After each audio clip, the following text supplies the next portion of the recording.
considerados menos fervorosos, que dormem. Os mais fervorosos também estão sendo atraídos a um nível de letargia espiritual perigosa. Estamos perdendo o fervor, a aquiescência, o vínculo, a noção de compromisso e aliança com Deus, como noiva do Cordeiro e igreja do Senhor Jesus. E o apóstolo Paulo, escrevendo aos irmãos de Roma, uma carta que é considerada a mais completa dentre as epístolas neotestamentárias, tanto que é chamada de catedral e enciclopédia do cristianismo, Paulo já está caminhando para as considerações finais da sua carta, e agora no capítulo 13, bem como no capítulo 14, Paulo começa a trabalhar sobre os fundamentos da liberdade cristã. E dentro desta perspectiva dos fundamentos da liberdade cristã, Paulo trabalha alguns valores e princípios espirituais que devem reger a vida da igreja, como o amor, a tolerância, a santidade, a disciplina, o fervor. E nesse versículo de número 11, no meio das diversas admoestações pastorais que ele está dando, ele diz: digo isto conhecendo o tempo. A expressão é discernindo o tempo, compreendendo o tempo, que já é hora de despertardes do sono. Por quê? Porque a nossa redenção, esta é a expressão bíblica, a nossa redenção está agora mais perto de nós do que quando aceitamos a fé. E quando Paulo fala desta redenção, ele está falando da glorificação do nosso corpo, da parousia de Cristo, da volta de Jesus, do arrebatamento da igreja, do tempo em que o nosso corpo será transformado e arrebatado ao encontro do Senhor nos ares. Então Paulo diz: já é hora de estardes despertados do sono, porque a nossa redenção, porque esse dia tão esperado está agora mais perto de nós do que quando aceitamos a fé. A orientação de Paulo para a igreja de Roma e para nós hoje é que não nos adequemos a uma inércia espiritual, a um apagamento espiritual, mas vivamos um avivamento espiritual, porque a expressão despertar vai indicar tornar ativo aquilo que está inerte, avivar, colocar em ação, fazer movimentar aquilo que está parado. Quando ele escreve aos Efésios no capítulo de número 5, versículo de número 14, ele diz: pelo que diz, desperta, ó tu que dormes, e levanta-te dentre os mortos, e Cristo te esclarecerá, Cristo te iluminará.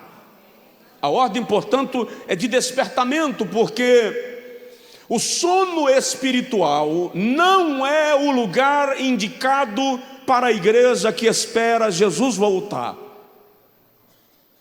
O sono espiritual não é a posição ideal para a noiva do Cordeiro. Se eu fosse fazer um levantamento para os irmãos aqui do prejuízo do sono espiritual, e poderíamos citar diversos, eu iria mencionar, por exemplo, Eli. Enquanto Eli dormia, a lâmpada do templo de Deus se apagava. E o Senhor denunciava a Samuel a sentença sobre a casa de Eli. Ou seja, enquanto nós dormimos espiritualmente, a nossa casa se desmancha, se destrói e a sentença vem. Provoca teu vizinho, fala com ele, acorda, irmão. Sansão, enquanto Sansão dormia no colo de Dalila, a sua cabeleira era tirada e o pacto que ele tinha com Deus era rompido. O sono espiritual nos impede de perceber quando a nossa aliança com Deus está sendo prejudicada, está sendo rompida. Enquanto Saul dormia, a sua bilha de água, a sua lança era roubada e a sua túnica era cortada. Você precisa entender que nós estamos em campo de peleja e dormir coloca em risco as nossas reservas. Expõe os instrumentos da nossa batalha. Enquanto Elias dormia, um anjo estava em pé ao lado dele. E se o anjo não o despertasse, Elias não teria presenciado o milagre da provisão divina para ele no deserto. Jonas dormia, e enquanto Jonas dormia, um navio se despedaçava. E o detalhe, a causa do despedaçamento do navio era o próprio dorminhoco que estava no porão.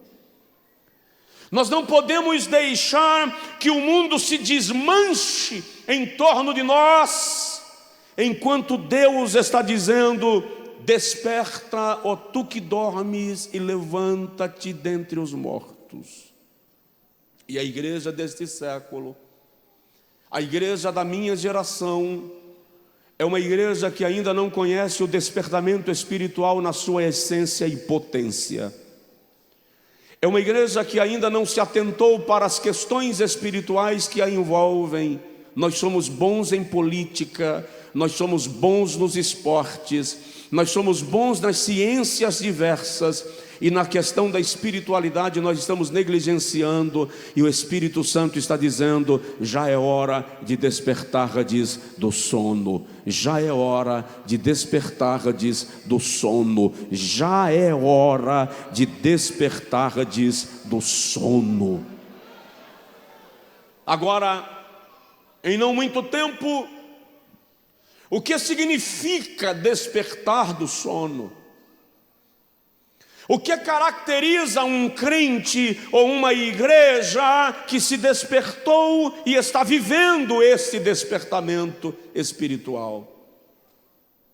O que caracteriza um povo que compreende o discernimento do tempo e sai desse estado de parada, de estagnação, para entrar num nível de espiritualidade que nos levará a experimentar o que Deus tem para a nossa vida.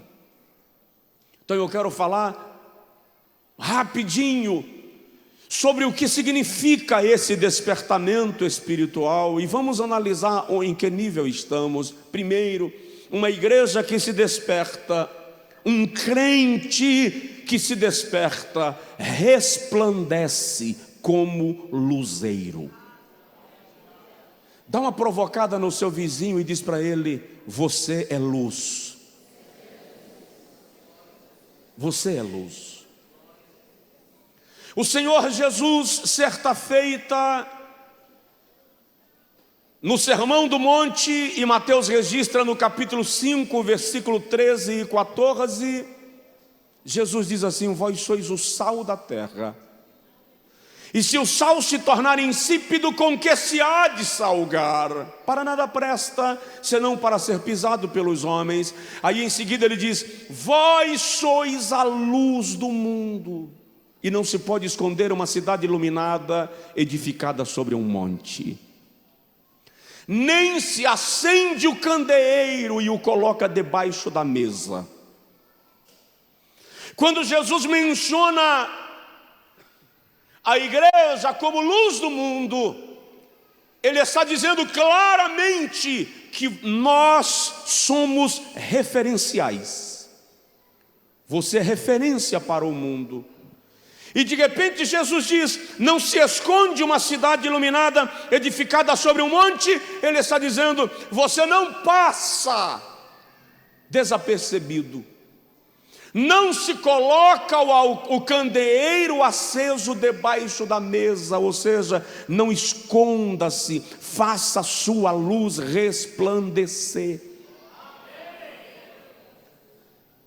O apóstolo Paulo, falando desse assunto aos Filipenses, no capítulo de número 2, versículo de número 15, diz assim: para que sejais irrepreensíveis e sinceros, servos de Deus imaculados, no meio de uma geração corrompida e perversa, no meio da qual resplandeceis como luzeiros no mundo.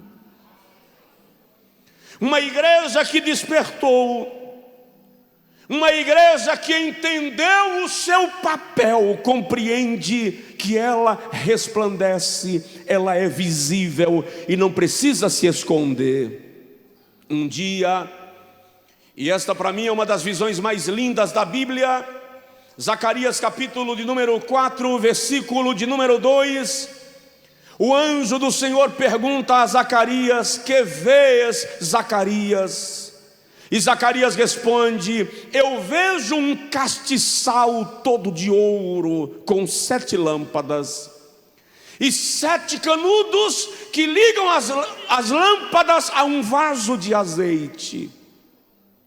Zacarias está tendo uma visão comum, não é comum para nós, mas o castiçal era a lâmpada do templo, que em 1 Samuel 3,3 é chamado de lâmpada de Deus. O castiçal deveria permanecer aceso durante todo o tempo do serviço no santuário. E ele tinha 7 lâmpadas, que lá no Apocalipse se revela que elas representam os 7 Espíritos de Deus. Cada lâmpada era ligada por um canudo a um vaso de azeite, e aquele azeite era o azeite da primeira tiragem da oliva esmagada no lagar, no Getsemani. Aquele azeite era quase cremoso, dourado, de primeira qualidade, e ele era direcionado para o castiçal, para que as lâmpadas permanecessem acesas o tempo inteiro. Quando nós chegamos no Apocalipse capítulo 1, versículo 12 e 13, nós vamos encontrar quando João, o apóstolo do amor, está exilado na ilha de Patmos. E João diz assim: eu ouvi uma voz como de trombeta que falava comigo, e eu virei-me para ver aquele que falava. E João diz assim: e aquele que eu vi era semelhante ao Filho do Homem, e tinha os cabelos brancos como a branca lã, e os seus olhos como chamas de fogo, e o seu rosto resplandecia como o sol na sua força, e a sua língua era como espada afiada de 2 gumes, e a sua voz como a multidão de muitas águas. E ele vestia uma veste talar resplandecente, e tinha um cinto de ouro puro à altura do peito, e os seus pés eram como latão reluzente saído da fornalha. João diz: quando eu o vi, eu caí aos seus pés como morto, mas ele me tocou com a sua mão direita e disse: não temas, João, eu sou aquele que fui morto, mas estou vivo pelos séculos dos séculos, e tenho nas mãos as chaves da morte e do inferno. Aí o Senhor diz para João, no versículo 18: eis o mistério dos 7 castiçais que vistes. Os 7 castiçais são as igrejas da Ásia Menor. Quando a gente faz uma análise teológica das 7 igrejas da Ásia Menor. Então percebemos que cada uma daquelas igrejas representa a igreja na sua totalidade, em cada fase da sua história. E quando Jesus diz que cada castiçal representa a igreja, Ele está dizendo que a igreja, em cada época, em cada fase, em todo o tempo, é um castiçal. O que isso significa? Você é um castiçal. Provoca o vizinho, fala com ele: você é um castiçal. O detalhe é que você precisa brilhar, a sua luz precisa permanecer acesa. Não pode haver nada que obstrua o fluir do azeite, porque você é luzeiro, você tem que resplandecer, você é cidade iluminada, você é lamparina, você é luz de Deus na terra, e Ele está contando com você para que pessoas contemplem o caminho do Evangelho. Você pode dar um glória a Deus, um aleluia, não sei, faz alguma coisa, mas celebra o nome de Jesus. Então, uma igreja que discerniu o tempo, uma igreja que despertou do sono, entende que ela precisa brilhar, ela precisa resplandecer. Mas vamos lá, deixa eu agilizar um pouquinho. Segundo lugar, uma igreja que despertou do sono desenvolve, agora pega pesado, desenvolve uma vida de oração.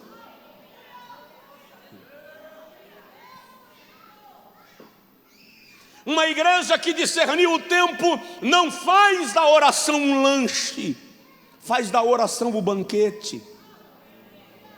John Wesley dizia, um grande avivalista do Reino Unido, que a oração é o oxigênio da alma. Em Mateus capítulo 26, versículo 40 a 43, Jesus se aproxima dos discípulos que dormiam, e Ele diz assim: mas nem uma hora pudestes velar comigo. Jesus está dizendo que quem está orando está velando. O que é velar? Velar é ser sentinela, velar é ser o vigilante daquele período. O que é velar? É estar na posição de observação das coisas que estão acontecendo ao redor. Ou seja, enquanto muitos dormem, aqueles que oram estão mantendo a torre de vigia iluminada, para que o inimigo não nos ataque na calada da noite. Este é o tempo da oração e do despertamento espiritual. Aleluia! Quando Ana orava no templo acerca do seu pedido a Deus de um filho, e o sacerdote, sumo sacerdote Eli, não a entendeu, e se aproximou dela e perguntou: até quando tu estarás bêbada nesse teu vinho? No versículo 15 do capítulo 1, ela diz: a tua serva não está bêbada, porque eu não sou filha de Belial. Pelo contrário, a minha alma está angustiada e se derramando diante do meu Deus. Isto é tão poderoso na Bíblia, que no Salmo de número 55, versículo 17, o salmista diz: à tarde, pela manhã e à madrugada me levantarei e clamarei ao Senhor, e Ele ouvirá a minha voz. No Salmo de número 66, versículo 18 e 19, o salmista diz assim: se eu tivesse guardado iniquidade no meu coração, o Senhor não teria me ouvido, mas graças a Deus, o Senhor ouviu a voz da minha oração. Salmo 32, 5, quando o Senhor me disse a mim: buscai a minha face, o meu coração te disse a ti: a tua face, ó Senhor, eu buscarei. Olha que coisa linda, o Salmo 109, o salmista diz assim: em troca do meu amor, os meus inimigos armam contra mim, mas eu faço uma oração. Olha que coisa linda. Os meus inimigos armam contra mim, mas eu faço uma oração. Jeremias 33:3 diz assim: clama a mim e responder-te-ei, anunciar-te-ei coisas grandes e firmes que não sabes. A oração é tão extraordinária, segura, pega isso, leva para casa, que João tem uma visão. E na visão de João, ele vê quando um dos seres vivos se movem de diante do trono e pegam uma taça cheia de incenso. E João diz que aquele ser vivo chegou diante do altar com aquela taça e derramou o incenso sobre o altar. E a Bíblia diz assim: e o incenso, Apocalipse 5:8, são as orações dos santos. Eu vou repetir: e o incenso são as orações dos santos. Eu vou repetir: e o incenso são as orações dos santos. Sabe por que eu estou repetindo tanto? Porque o texto diz que quando o anjo derrama o incenso, há trovões e relâmpagos e vozes que procedem do trono de Deus. Ei, a sua oração move os céus.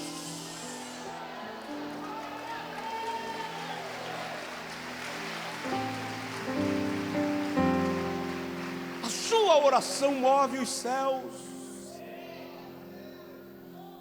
Então, uma igreja que despertou desenvolve uma vida de oração. Tiago capítulo 5, versículo 14, a Bíblia diz assim: a oração de um justo pode muito em seus efeitos. Provoca teu vizinho, diz para ele: vai orar, irmão. Mateus capítulo 6, versículo 6, Jesus diz assim: entra no teu quarto, fecha a tua porta, ora a teu pai em secreto, ele que te vê em secreto te recompensará em público. Presta atenção, para de reclamar na rua, para de reclamar na rede social, larga a mão de idiotice, de ficar mandando farpada para os outros em rede social. Não usa púlpito para responder nada a ninguém, que isso é coisa de quem não tem ética ministerial. Você está chateado, está magoado, entra no teu quarto, fecha a tua porta, conversa com Jesus e Ele vai responder. Vida de oração. Só que eu aprendi, irmãos, e tenho pregado isto. Eu não sei porque a maioria de nós desenvolveu o hábito de orar porque precisa de um milagre, ora por necessidade. Eu estou convencido que Deus está querendo pessoas que orem não porque precisam de uma resposta, pessoas que orem porque gostam da presença dEle. Pessoas que oram porque quer desenvolver relacionamento com Ele. E eu falo disso aqui de vez em quando. Eu falo, essa semana em algum dia aqui eu mencionei, eu pego o número do telefone de um de vocês e eu te telefono e digo assim: me empresta aí R$3.000.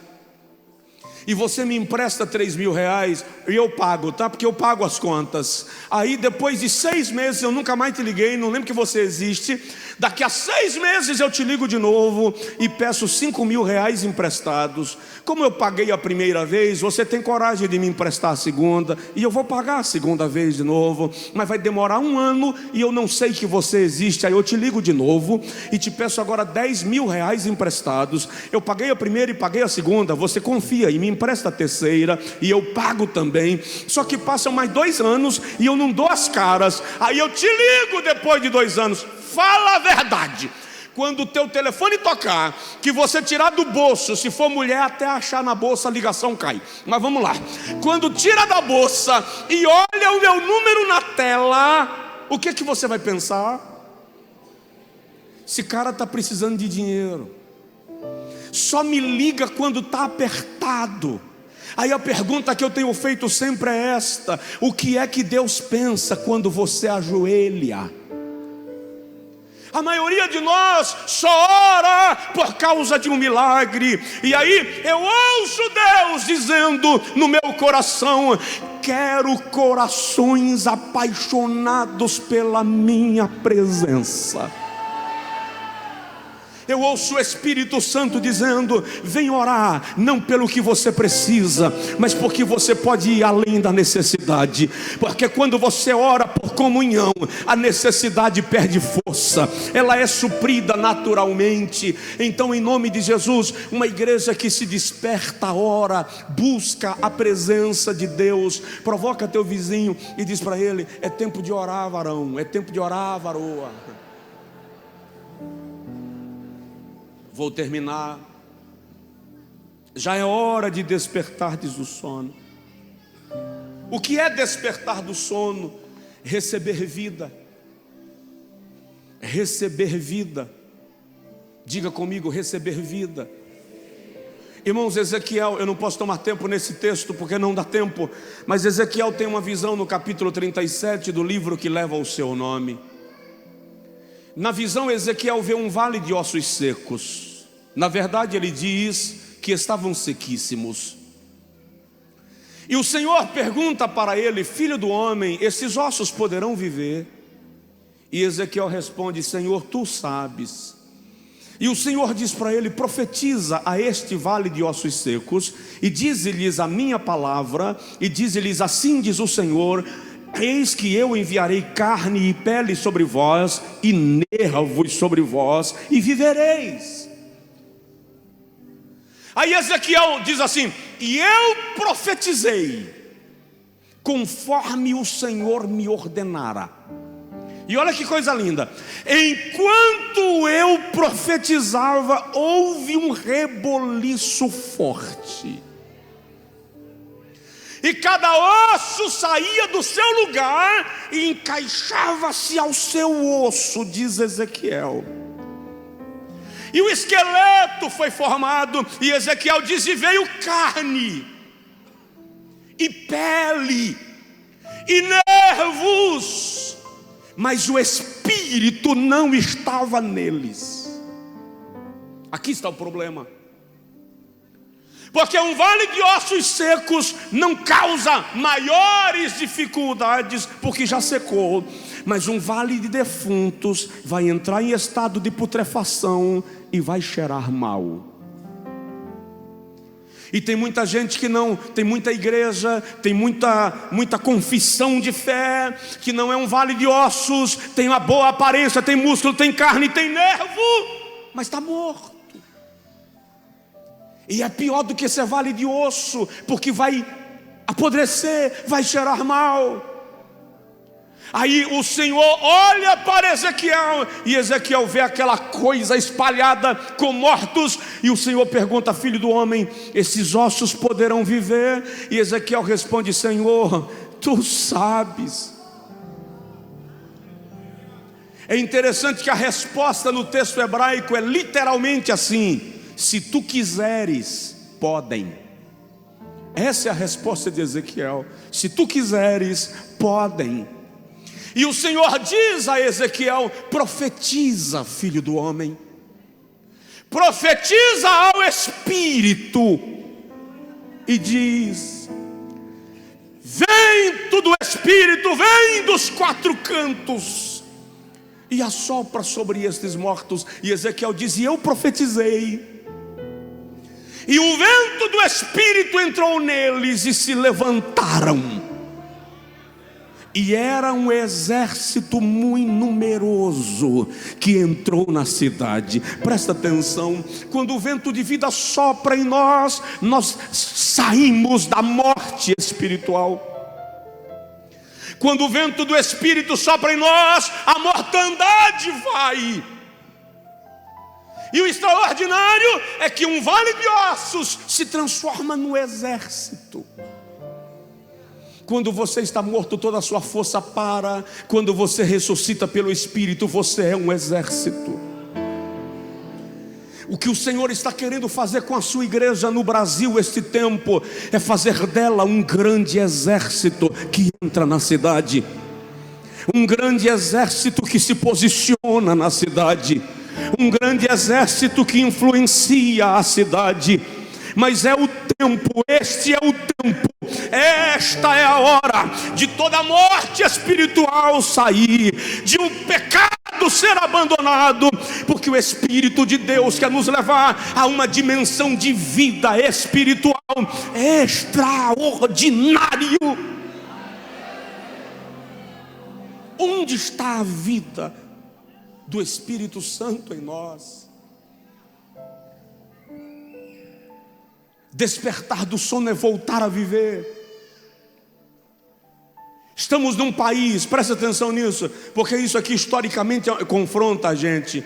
Estamos num país de casas cheias, de igrejas cheias, mas a corrupção toma conta da nação, a prostituição toma conta da nação, a violência cresce na nação, a pedofilia desponta, a destruição de famílias cresce, pai mata filho, filho mata pai, aqui acolá um casal, um pai, uma mãe joga uma criança de uma janela de apartamento. Gente, isso não é normal perto de uma igreja que despertou. Não, pastor, tem nada a ver.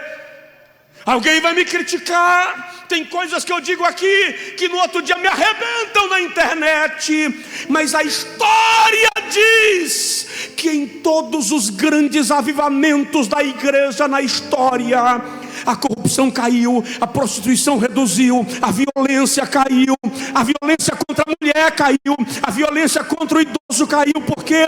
Porque quando há avivamento existe reflexo na sociedade. Eu vou repetir: quando há avivamento existe reflexo na sociedade. Chega de ser apenas eleitor, chega de ser apenas empresário, chega de ser apenas empregado. Você é luzeiro, você é luz, você é instrumento de Deus. Você tem que influenciar, sua presença tem que influenciar.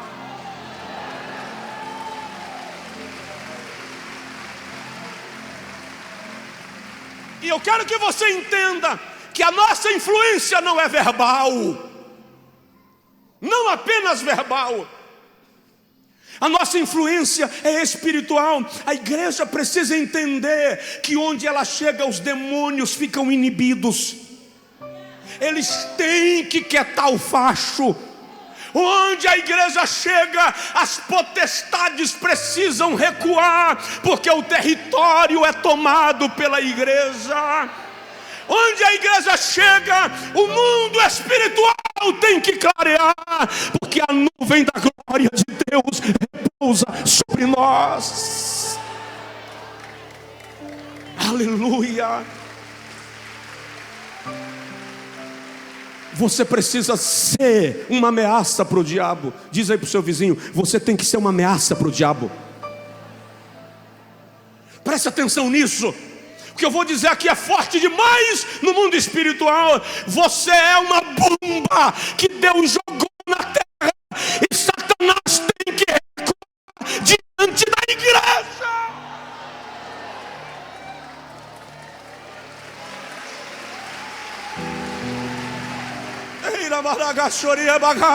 Se o diabo está convivendo com a gente, se os demônios estão dividindo a rua com a gente, se Satanás está frequentando a sua casa, se o diabo consegue bagunçar a igreja, significa que a igreja não despertou, significa que a igreja não entendeu ainda. Porque quando a princesa de Deus acorda, quando a morena de Cantares levanta, quando a coluna e firmeza da verdade se desperta, quando a lavoura de Deus está regada, quando a noiva do Cordeiro está adornada, o inferno tem que respeitar.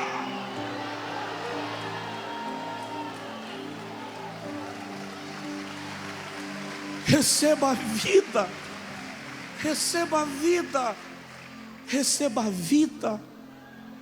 Provoca o vizinho e fala com ele: receba a vida, receba a vida.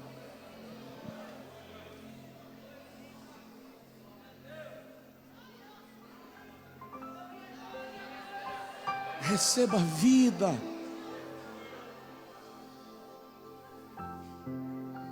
receba vida. A gente toma ceia, a gente vai para a igreja, mas a morte está na panela.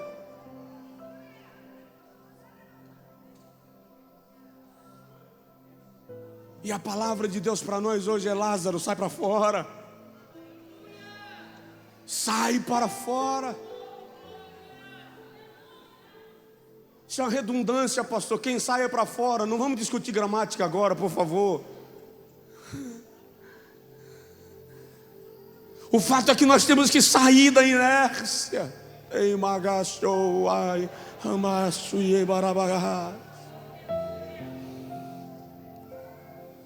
E o que é extraordinário, e eu encerro, é que na visão de Ezequiel, 2 elementos geraram vida no vale de ossos secos.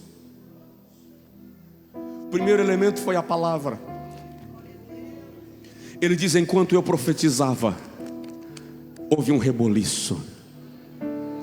É tempo de profetizar a palavra, é tempo de valorizar a palavra, é tempo de amar a palavra, é tempo de viver a palavra. Porque a palavra não precisa de ajuda, a palavra não precisa de arranjo, a palavra é poderosa sem depender de invencionice de quem quer que seja, para provocar reboliço no vale de ossos secos. O salmista diz: a tua palavra é purificada no fogo 7 vezes. Enquanto eu meditava, um fogo se acendeu dentro de mim. Jeremias diz: a tua palavra é martelo que esmiuça a penha e fogo que queima a palha. Tiago diz: a palavra de Deus é espada afiada de 2 gumes. E o segundo elemento que provocou vida no vale de ossos secos foi o Espírito Santo. Diga comigo: o Espírito Santo. Então eu quero concluir falando disso. Uma igreja que despertou do sono é uma igreja que busca ser cheia do Espírito Santo. E agora eu vou falar de algo que de certa forma quebra um bocado do protocolo que eu mesmo já estabeleci para mim mesmo. Uma igreja cheia do Espírito Santo adora com espontaneidade, com liberdade, sem protocolo, sem chameguinho. Porque culto para Deus não é tacinha de cristal, bonequinha de cerâmica. Uma igreja cheia do Espírito Santo não se preocupa em oferecer um culto receitado, porque ela não está formatada dentro de um funil. Ela é a noiva do Cordeiro, e quando ela sente a presença do Espírito Santo, ela vibra com o poder do Espírito Santo. É por isso que eu não me incomodo quando alguém dispara com um grito que ecoa, porque eu entendo que uma igreja cheia do Espírito Santo, quando sente o poder do Espírito, flui, libera, desperta, experimenta, mergulha. O Espírito Santo foi dado à igreja para capacitá-la, para enchê-la. Atos 2 diz: e cumprindo-se o dia de Pentecostes, estavam todos reunidos no mesmo lugar, e de repente veio do céu um som como de um vento impetuoso que encheu a casa onde estavam assentados, e foram vistas línguas repartidas como que de fogo, as quais pousaram sobre cada um deles, e todos foram cheios do Espírito Santo. Quantos? Quantos? Quantos? Quantos? Todos. Então provoca seu vizinho, fala com ele: a promessa é para você. E todos foram cheios do Espírito Santo, e começaram a falar em outras línguas. Eu vou repetir: e começaram a falar em outras línguas. Eu vou repetir: e começaram a falar em outras línguas. Ei, o que você está esperando para começar a falar em outras línguas? E começaram a falar em outras línguas, conforme o Espírito lhes concedia que falassem.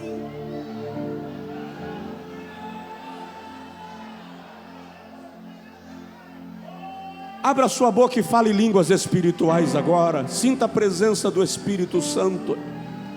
Pastor, como é que faz isso? Apenas glorifique a Deus e deixe o Espírito Santo fluir na sua vida. É Ele quem dá e você fala. Então, se você está sentindo línguas espirituais, abre a boca e comece a manifestar. Aleluia, aleluia. Aleluia. Ei, baixorebanai, baixurianzoragas.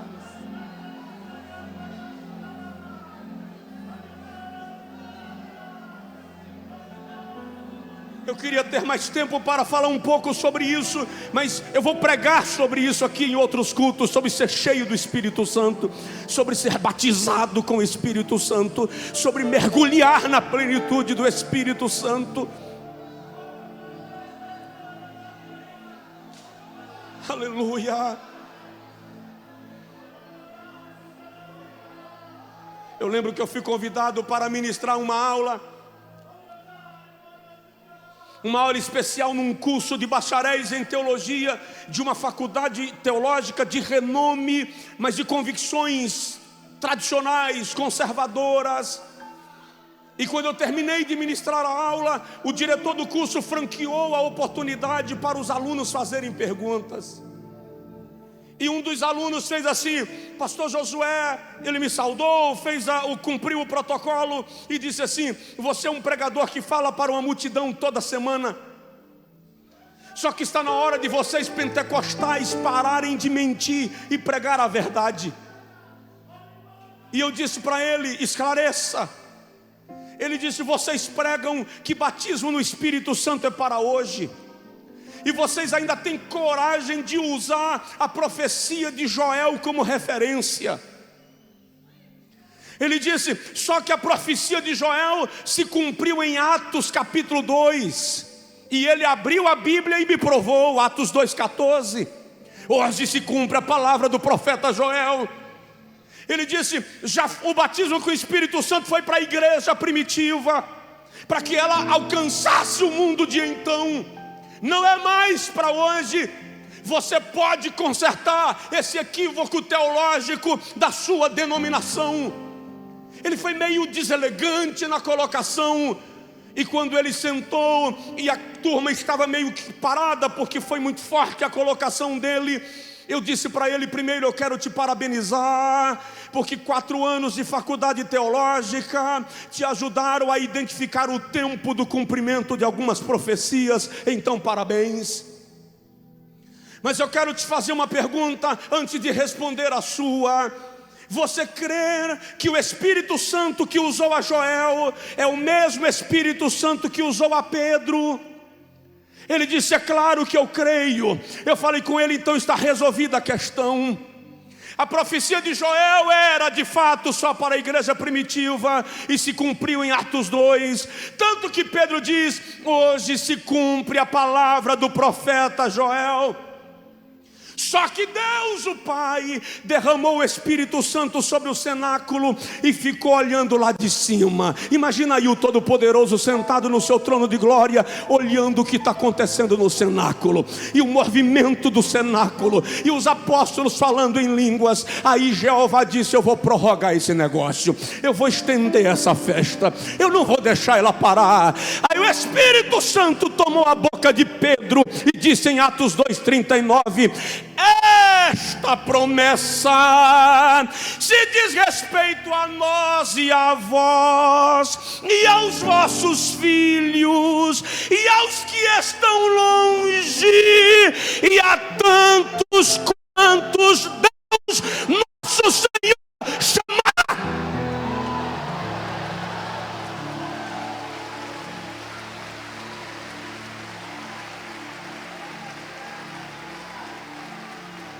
Fica de pé dando glória a Deus. Vem cá, Maiana. Vem, Espírito de Deus. Aleluia.